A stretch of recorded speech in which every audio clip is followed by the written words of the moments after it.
I'm just on site about to start the downstairs socket rewire, so I thought I'd quickly run through my thinking on what goes where and why, because my upstairs one seemed quite a popular video. So it's exactly the same as the upstairs. Get a scale drawing and then you've got a good idea what you're going to do. So this time I've used the architect's plans from the planning permission, because that includes the extension here. Now it's same again. It's hard to totally visualize because the place is a tiny bit of a mess. That's upstairs ceiling there, and that's the venting for the cooker ready to go in. So on majority they've got the chimney on, but we've taken that out. Now for me, if this was my home, I'd put the sofa there and I'd put the telly over here. But it's kind of traditional to have the telly in the corner there. So when we're planning the circuit from the consumer unit, now that's where I put my TV, so I want a socket there. Coming round, there's no really opportunity for a socket because obviously radiator things are there. Good chance there's a TV there, so I'm going to put two sockets there.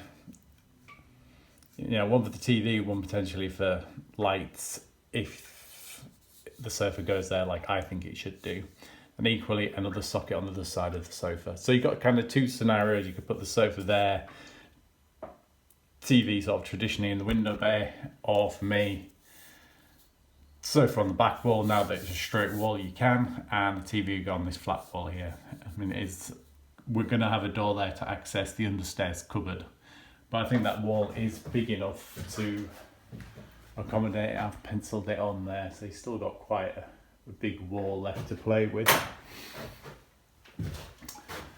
Right, then we come into the kitchen. So for these plans, I'm using the kitchen's designer's plans. It's good to get the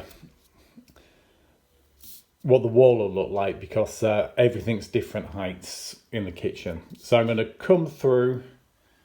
So this one here, it's coming through, and I want an under counter socket because this is going to be a fridge or a freezer.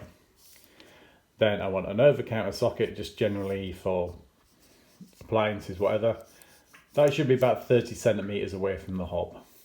Then I'm going to come up, provide a power point for the cooker hood, come back down for another worktop socket, and then it's another under worktop socket for the fridge freezer.